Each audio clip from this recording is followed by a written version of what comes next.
So following on with the Banggood tools, I also got sent these MFT style dog clamps. Now obviously these can only be used with the holes in your worktop, and I spent a good couple of hours putting MFT holes into probably about 80% of my worktop. Now I have always wanted an MFT style top, purely because it makes clamping down workpieces a lot easier, and also working with my Festool Domino, I can put down a piece of wood to act as a fence, then I can push the workpiece up against this for quick and easy domino referencing. Now one thing that I really wanted to add to this workbench was my router table. Now this is something that I made on probably one of my first ever YouTube videos, and I basically pretty much emptied my wallet into the Craig system. So I've got the Craig plate, all the different size inserts and the leveling feet. Now this router plate has come in incredibly useful over the years, and twinned with the Triton TRA 001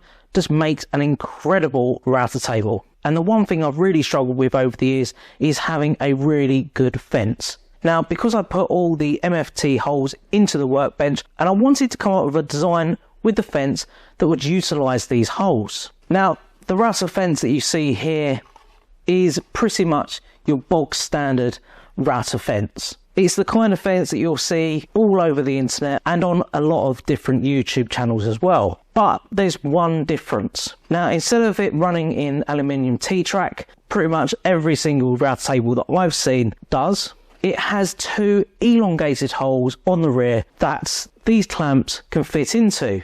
The benefits of using something like this over T-track is that I can pretty much use this fence the entire width of my workbench. If I need extra room, all I need to do is move it to the next MFT holes and then re-clamp it down.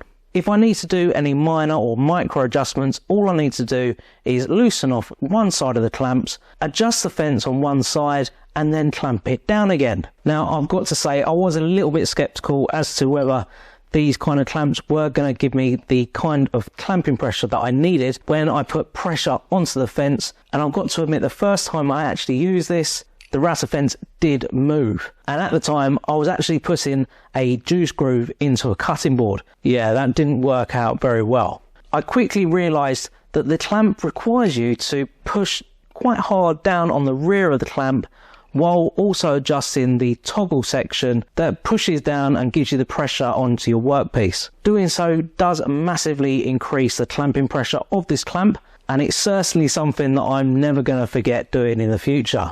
Now there are disadvantages of this clamp. The clamping foot is made of some kind of a hard plastic, and there just isn't any kind of grip on there whatsoever. Now a quick and easy fix for this is just gluing a piece of sandpaper down onto this foot, and that will help massively.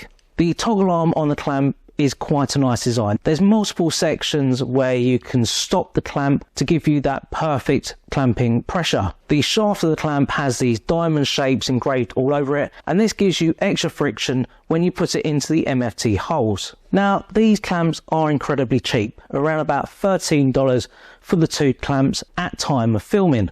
But these types of clamps do come in incredibly useful, especially when you want to clamp something down nice and quickly without causing any damage to your workpiece. And these clamps are only ever going to be used along with my router table fence. However, these do feel really good quality. They've got a nice weight to them, even though the shaft is hollow. But these clamps are going to come in incredibly useful for my router table fence, and I know that I'm going to get a lot of really good use out of them. Thanks again for joining me. If you'd like to purchase any of the products that you see in this video, I'll leave all the links to them down in the description. I hope you found this video informative, and if you have, why not give me a like, and if you're feeling very generous, why not give me a subscribe as well. Until the next time, I'll see you again soon.